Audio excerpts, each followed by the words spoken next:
Assalamualaikum warahmatullahi wabarakatuh. Baik, kita lanjutkan kuliah kita ya. Nah, hari ini kita akan membahas aplikasi lain dari persamaan diferensial parsial, yaitu persamaan gelombang ya. Sebelumnya kita sudah membahas persamaan Laplace, kemudian persamaan difusi. Hari ini kita akan membahas yaitu persamaan gelombang.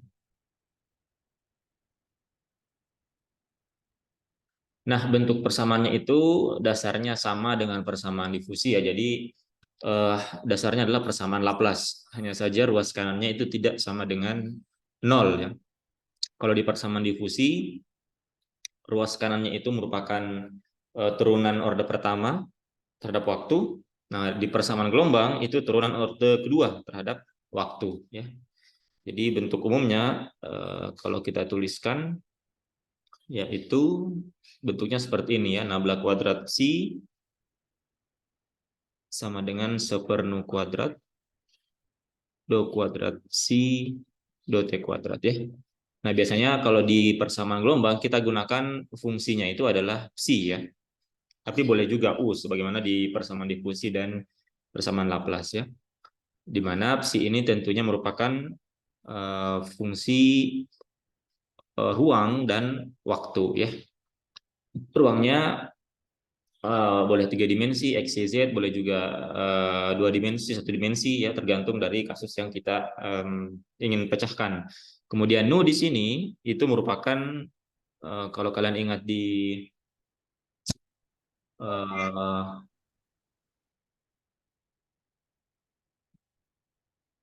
fisika modern ya, atau mungkin di fisika gelombang ya, kalau sudah ada yang mengambil fisika gelombang, itu adalah laju rambat gelombang.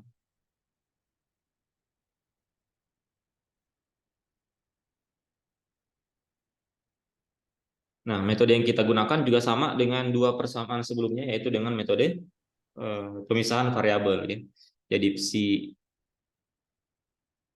yang merupakan fungsi R dan T ini kita pecah menjadi dua buah fungsi, sebut saja Fr sebagai fungsi ruang dikali dengan T besar sebagai fungsi waktu ya. Jadi prosesnya sama. Yang pertama kita lakukan adalah kita ingin mencari bentuk solusi umumnya ya. Jadi kemudian ini kita masukkan ke dalam persamaan gelombangnya ya, sehingga kita dapatkan di sini nabla kuadrat dari Ft ini sama dengan 1/nu kuadrat do kuadrat do t kuadrat dari Ft ya. Nah, kemudian yang di ruas kiri T-nya bisa keluar karena dia tidak bergantung terhadap posisi atau ruang. Berarti di sini T nabla kuadrat F sama dengan 1/nu kuadrat. Di sini F-nya bisa keluar. Di sini menyisakan, karena hanya menyisakan turunan terhadap satu variabel saja ya. Karena T di sini adalah fungsi waktu saja, maka di sini bisa diganti menjadi dt d kuadrat T. Sini ada kuadrat dt kuadrat ya. Kemudian kedua ruas kita kalikan dengan 1/Ft. Kita kalikan dengan 1/Ft, maka persamaannya menjadi ini tinggal nabla kuadrat F per F ini sama dengan 1/nu kuadrat. Kemudian di sini 1/T d kuadrat T dt kuadrat ya. Nah, seperti ini. Nah, kemudian agar kedua ruas ini sama, maka dia harus sama dengan suatu konstanta ya, sebagaimana di kasus persamaan fusi dan persamaan Laplace ya. Karena F di sini dia fungsi ruang, di sini fungsi waktu saja, maka agar keduanya itu bisa setara, tentunya kedua ruas itu harus sama dengan konstan.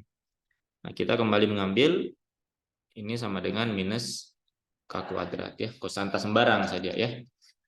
Nah, sehingga kita akan dapatkan dua buah persamaan kembali. Persamaan pertama, kita akan punya nabla kuadrat F per F sama dengan minus K kuadrat.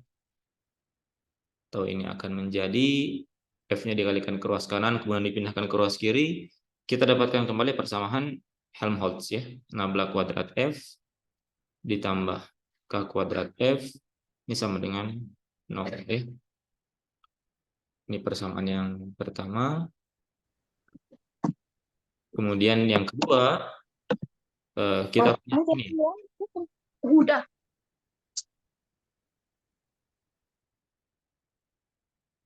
Yang kedua, kita punya ini ya, seper nu kuadrat T, kemudian di sini ada D kuadrat T, DT kuadrat, ini sama dengan minus K kuadrat.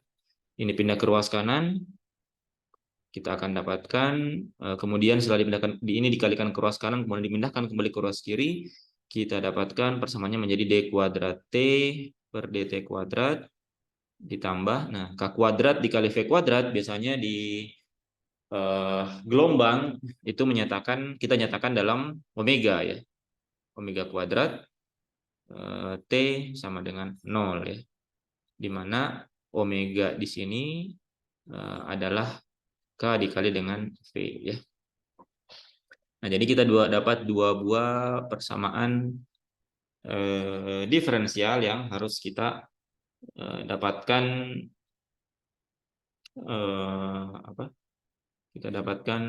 kita harus cari solusinya. Nah, untuk menyederhanakan persoalan kita, maka kita ambil saja untuk fungsi ruang di sini itu fungsi satu dimensi saja ya. Berarti f di sini hanya fungsi x saja misalkan ya. Nah, sehingga kita hanya punya dua buah persamaan di sini, dua-duanya merupakan persamaan diferensial biasa ya. Persamaan satu menjadi persamaan diferensial biasa, yang persamaan dua juga menjadi persamaan diferensial biasa, di mana keduanya memiliki solusi umum yang sama ya, yaitu bentuk solusinya adalah fungsi trigonometri ya. Kalau ini kan sama dengan di persamaan difusi kemarin. Nah, yang ini juga bentuknya sama ya. Artinya dia juga merupakan fungsi trigonometri ya. Nah, berarti kita punya solusi umum. Yang pertama untuk f x, berarti ini akan sama dengan a cos kx ditambah dengan b sin kx. Nah, kemudian untuk yang t, berarti kita akan punya c cos omega t ditambah dengan d sin omega t ya. Nah, berarti sekarang kita punya solusi total atau solusi lengkap dari psi x, t. Ini tidak lain adalah f x dikali dengan t. Itu sama dengan a cos kx ditambah b sin kx dikali dengan c cos omega t ditambah dengan d sin omega t. Tinggal kita operasikan saja ya. Kita kalikan setiap suku, maka kita dapatkan bentuk solusi lengkapnya. Si xt itu sama dengan a cos kx dikali dengan c cos omega t. Misalkan dia menghasilkan konstanta yang baru ya, a dikali c sama dengan a tilde di sini. Berarti di sini a cos kx cos omega t, kemudian ditambah b cos kx dikali dengan d sin wt. Ini dulu, b sin kx dikali dengan c cos omega t. Berarti kita dapatkan b sin kx, kemudian di sini dikali dengan cos omega t, kemudian ditambah dengan c a cos kx dikali dengan d sin omega t. Berarti c tilde cos kx dikali dengan sin omega t, kemudian yang terakhir b sin kx dikali dengan d sin omega t. Kita dapatkan d tilde sin kx sin omega t. Ya, nah inilah bentuk solusi lengkap dari psi xt. Nah, jadi kalau kita perhatikan bahwa masing-masing persamaan diferensial parsial itu memiliki bentuk solusi umum yang unik ya, yang berbeda-beda. Misalnya kemarin di persamaan Laplace itu kombinasi antara trigonometri dan eksponensial, kemudian kemarin di persamaan difusi juga trigonometri dan eksponensial, hanya saja eksponensialnya itu hanya bentuknya hanya satu suku saja ya. Di Laplace ada dua suku eksponensialnya. Nah, kemudian untuk persamaan gelombang kedua-duanya itu merupakan fungsi trigonometri ya. Jadi inilah bentuk solusi umumnya di mana konstanta A, B, C dan D itu didapatkan berdasarkan kasus yang kita peroleh ya. Jadi yang penting setiap persamaan gelombang pasti memiliki solusi umum seperti ini. Begitu juga untuk persamaan difusi ya. Dia pasti akan memiliki solusi umum yang sama. Juga persamaan Laplace. Nah, yang membedakan hanyalah syarat batas atau kasus yang kita punya ya. Sekarang kita langsung saja coba lihat contoh kasusnya seperti apa. Saya coba cari soalnya. Kita punya problem di sini. Ini juga saya ambil dari buku Boas ya. Contoh kasusnya. Bentar. Misalkan kita punya suatu tali, suatu tali yang panjangnya L ya. Yang panjangnya L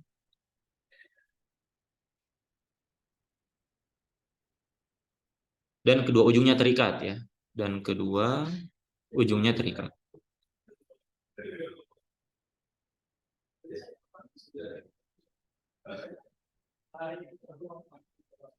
Nah, kemudian tali tersebut diberi simpangan. Tali tersebut kemudian diberi simpangan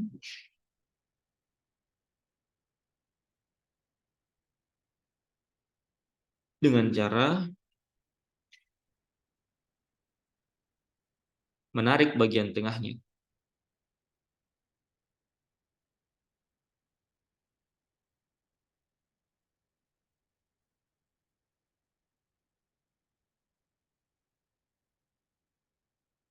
Hingga menyimpang sebesar H. Kemudian dilepas.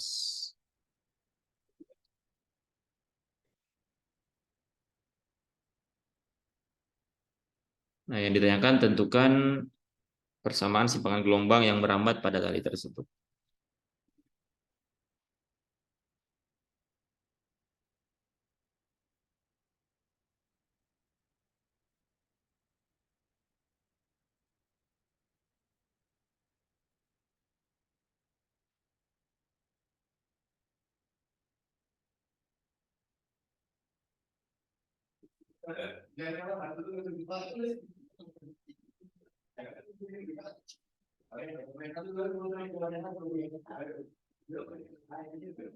Ya.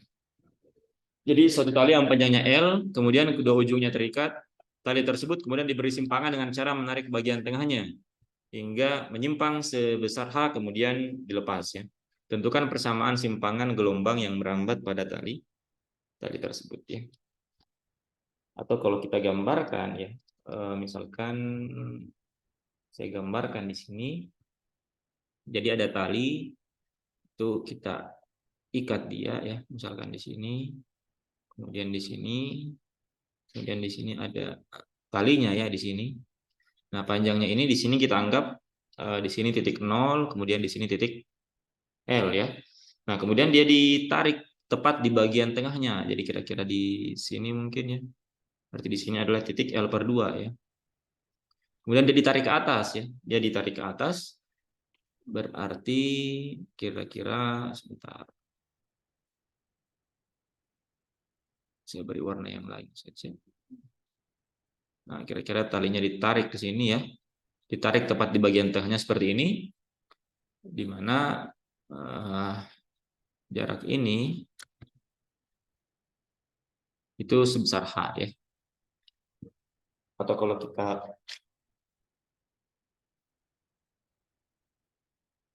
ya seperti ini ya. Jadi dia ditarik sejauh H dari titik normalnya, ditarik ke atas. Jadi bisa dibayangkan ya, kita punya tali, kemudian kita tarik sejauh H ke atas tepat bagian tengahnya, kemudian dia dilepaskan. Ya.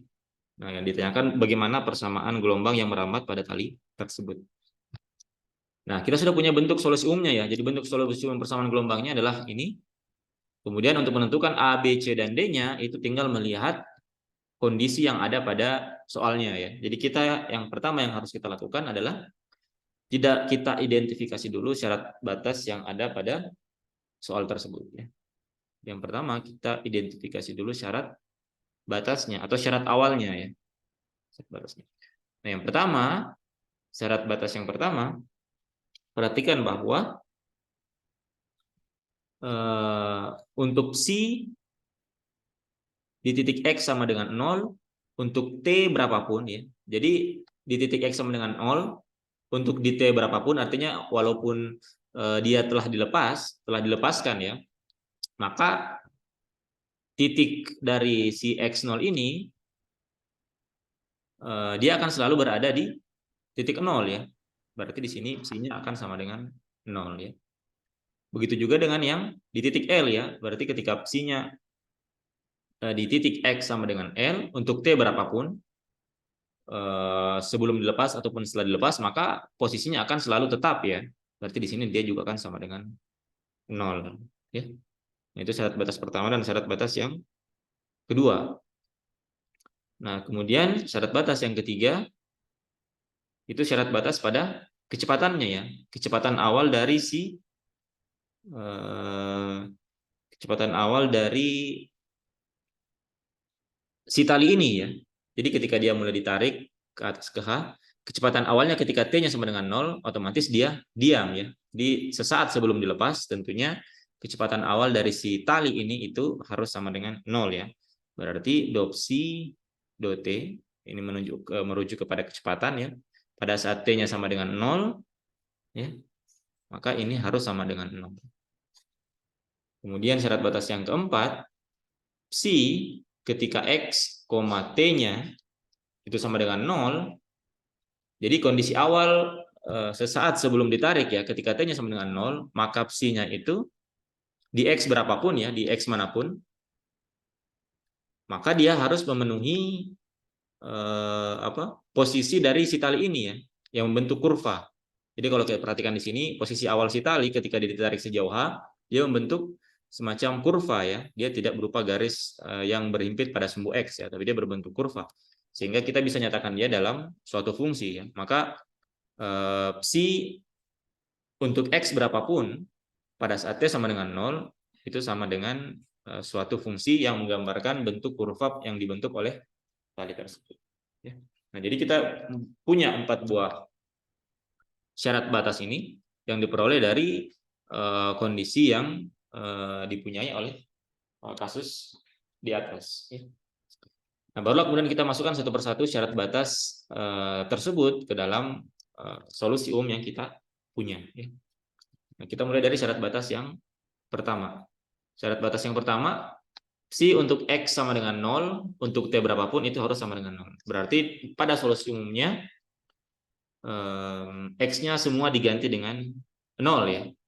Maka kita akan dapatkan berarti psi 0, T itu sama dengan A. Kita punya di sini mana? Jadi semua X di sini diganti dengan 0 ya. Berarti kita akan punya di sini A cos K dikali dengan 0 cos omega T. Kemudian ditambah, ini ada tilde. B di sini sin K dikali 0 cos omega T ditambah C cos K dikali 0 sin omega T ditambah D di sini sin K dikali 0 sin omega T. Ya, seperti itu. Jadi semua X-nya diganti dengan 0. Nah, perhatikan di sini berarti cos K dikali 0 berarti cos 0 ya. Berarti ini harus sama dengan ini sama dengan 1, yang ini sama dengan 0, yang ini ini sama dengan 1, dan yang ini sama dengan 0 ya. Nah, sekarang perhatikan bahwa ini itu harus sama dengan 0 ya. Ini harus sama dengan 0. Sehingga agar kedua ruas ini sama, maka setiap suku yang ada di ruas kanan itu harus sama dengan 0. Nah, karena ini sama dengan 1 ya, berarti otomatis A-nya ini harus sama dengan 0 ya. Karena cos omega T-nya ini dia nilainya tidak 0 karena T-nya berjalan ya. Karena cos K0-nya sama dengan 1, otomatis agar suku ini sama dengan 0 berarti A-nya harus 0. Nah, yang ini berarti B-nya tidak 0 ya. Tidak 0 karena sin K0 atau jangan B, tidak, B-nya belum tentu 0. Jadi B-nya boleh bilangan apa saja ya, karena sin 0-nya sudah pasti 0 sehingga suku ini sudah pasti 0. Nah, yang ini juga sama. Yang ini cos K0 sama dengan 1 otomatis C-nya harus sama dengan 0. Sedangkan yang ini sin K0-nya sudah sama dengan 0 berarti ini dia boleh tidak 0. Berarti dari syarat batas yang pertama solusi kita tereduksi menjadi hanya misalkan dua suku saja ya. Suku yang kedua berarti kita punya B sin Kx cos omega T kemudian ditambah D sin Kx sin omega T ya. Nah, seperti ini. Solusi kita tereduksi seperti ini. Kemudian selanjutnya kita masukkan syarat batas yang kedua ya. Kita masukkan syarat batas yang kedua. Nah, syarat batas yang kedua si ketika L, T ya, itu harus sama dengan 0 ya. Jadi ketika X-nya sama dengan L maka dia harus sama dengan 0 ya. Berarti kalau kita masukkan ke dalam solusi kita, maka kita punya B sin KL cos omega T ditambah D sin KL sin omega T ya. Nah, karena tadi kita sudah ketahui bahwa B dan D itu dia tidak 0, cos omega T juga dia belum tentu 0 ya. Maka agar suku di ruas kanan itu sama dengan 0, maka sin KL-nya harus sama dengan 0. Ini harus sama dengan 0, ini harus sama dengan 0 ya. Berarti sin KL itu sama dengan 0 dan ini hanya dipenuhi oleh KL sama dengan NP ya. Artinya K-nya sama dengan NP per L ya.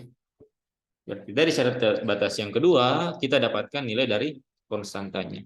Sehingga sekarang solusi umum yang kita punya menjadi ini menjadi B sin K-nya sekarang menjadi NP per LX ya, cos omega T. Kemudian di sini ditambah D sin NP per LX sin omega T. Nah, jadi sekarang solusinya tereduksi menjadi seperti ini ya. Nah, sekarang kita masukkan lagi syarat batas selanjutnya ya, syarat batas yang ketiga. Nah, syarat batas yang ketiga ini agak lain dengan syarat-syarat batas yang sudah pernah kita kerjakan sebelumnya ya. Di sini syarat batas yang ketiga kita punya syarat batas pada kecepatan si tali ini ya. Di mana kecepatan si tali ketika di awal waktu atau ketika T-nya sama dengan 0 itu dia sama dengan 0 ya. Karena kita masih pegang si talinya ya. Jadi masih kecepatannya masih 0. Baru setelah dilepaskan artinya T-nya tidak T-nya lebih besar daripada 0 baru kecepatannya itu tidak 0 ya.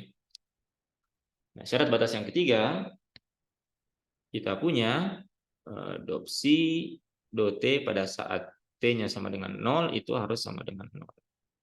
Nah, sehingga kita harus turunkan ya, kita harus turunkan solusi ini. Berarti dopsi dot T solusi yang ini itu kita turunkan terhadap T. Berarti kita turunkan bagian cos omega T-nya dan sin omega T-nya ya.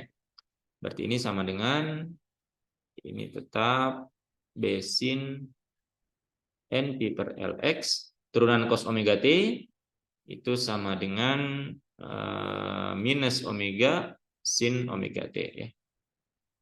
Kemudian ditambah D sin NP per LX turunan sin omega T terhadap T berarti ini adalah W cos omega T. Nah, seperti ini. Atau ini sama dengan omeganya bisa keluar, minusnya bisa keluar berarti minus B omega sin NP per LX sin omega T, kemudian ditambah D omega sin NP per LX cos omega T. Ya. Nah, kita dapatkan dot psi dot T-nya. Nah, kita punya syarat batas dot psi dot T ketika T-nya sama dengan 0, maka dia harus sama dengan 0 ya. Berarti ini semua omega T-nya diganti dengan 0 ya. Berarti kita dapatkan minus B omega sin NP per LX. Di sini berarti sin omega dikali dengan 0. Di sini tambah D omega sin NP per LX cos omega dikali dengan 0 ya. Nah, berarti sin omega 0 ini sama dengan 0, ini harus sama dengan 0 ya. Ini sama dengan 0, yang ini sama dengan 1 ya. Nah, agar ruas kiri dan ruas kanan sama, berarti karena ini sama dengan 1, berarti di sini D-nya yang harus sama dengan 0 ya. Sedangkan di sini karena sinnya 0, berarti B-nya dia tidak harus 0 ya. Dia tidak harus 0, berarti B-nya eksis. Nah, sehingga dari solusi ini D-nya itu sama dengan 0, B-nya yang tidak sama dengan 0 ya. Sehingga sekarang solusi kita tereduksi menjadi psi x, T itu sama dengan tinggal menyisakan suku yang konstantanya adalah B ya. B sin NPX per L cos omega T ya.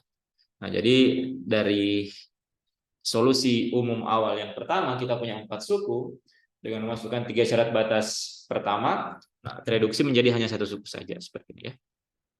Dan perhatikan di sini sebagaimana solusi-solusi yang ada di persamaan difusi dan persamaan Laplace. Nah, ketika di sini muncul suku n, di mana n di sini dia berjalan ya. L ini tadi dari konstannya. N itu berjalan dari 0, 1, 2, 3 dan seterusnya. Maka otomatis solusi ini itu harus merupakan bentuknya menjadi bentuk deret ya. Sehingga persamaan kita solusi kita itu harus berbentuk deret, di mana ini sama dengan psi x, T di sini menjadi sigma n sama dengan 1 sampai tak hingga di sini Bn sin npx per L cos omega T ya. Nah, kenapa n di sini mulai dari 1 tidak dari 0 ya, padahal n-nya berjalan dari 0? Karena kalau misalkan n-nya di sini diganti dengan 0, otomatis ini menjadi sin 0. Sin 0 sama dengan 0, artinya untuk n sama dengan 0 itu sama dengan 0 ya. Jadi n-nya mulai dari 1. Sebagaimana juga di persamaan difusi kemarin ya, dan di persamaan Laplace. Nah, sehingga sekarang kita punya solusinya tereduksi menjadi bentuk deret seperti ini ya.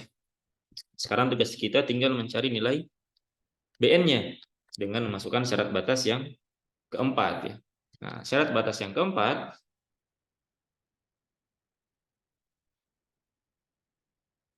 itu kita punya psi untuk x berapapun ketika t-nya sama dengan 0 ya. Maka dia mengikuti kurva yang dibentuk oleh tali tersebut, berarti dia sama dengan fx ya. Atau kalau kita gambarkan kembali di sini, kita coba gambarkan kembali kira-kira bentuknya seperti ini. Kemudian di sini panjangnya L ya. Kemudian talinya itu anggaplah di sini.